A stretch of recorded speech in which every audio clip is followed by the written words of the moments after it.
আদ্দিন হাসপাতালে মারা যাওয়া শিশুর অভিভাবকদের সাথে কথা বলছে তদন্ত কমিটি। এ বিষয়ে আর বিস্তারিত জানাতে আমাদের সাথে রাজধানীর বনশ্রী নন্দীপাড়া থেকে যুক্ত হয়েছেন সহকর্মী সানি মৃধা। সানি, এখন তো মারা যাওয়া শিশুর অভিভাবকদের সাথে কথা বলছেন, কতদিন পর আসলে তদন্ত কমিটি তাদের রিপোর্টটা জমা দিতে পারবে? কেউ কোনো কিছু জেনেছেন কিনা এই বিষয়ে?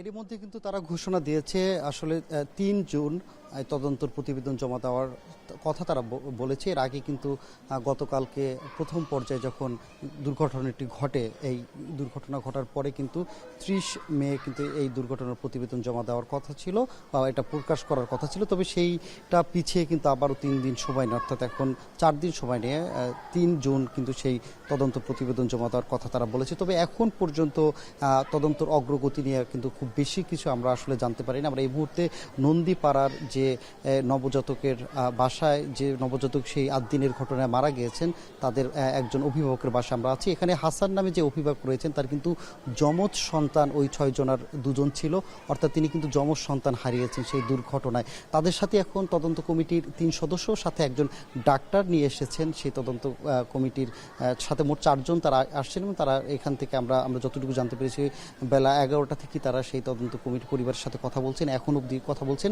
আমি যে জায়গাটিতে দাঁড়িয়েছি ঠিক আমার বাম পাশে যে ভবনটি রয়েছে, ভবনটির ২ তলায় কিন্তু সেই তদন্ত কমিটি সেই ভিকটিমের পরিবারের সাথে তারা কথা বলছেন। তবে কি কথা হয়েছে বা এখন তদন্তর কতটুকু অগ্রগতি, এই বিষয়ে কিন্তু বিস্তারিত আমরা এখনো জানতে পারছি না। তবে আমরা অপেক্ষা করছি যে আসলে তারা বের হওয়ার পরে আমরা আসলে চেষ্টা করব জানার আসলে তদন্তের কতটুকু অগ্রগতি হয়েছে বা কোন পর্যায়ে রয়েছে। তো রওশন, এই ছিল নন্দীপাড়ার সবশেষ খবর আমার কাছে। আদ্দিন হাসপাতালে মারা যাওয়া ৬ নবজাতকের মৃত্যুর তদন্ত কমিটির সবশেষ কার্যক্রমের খবর জানাচ্ছিলেন সহকর্মী সানি মৃধা।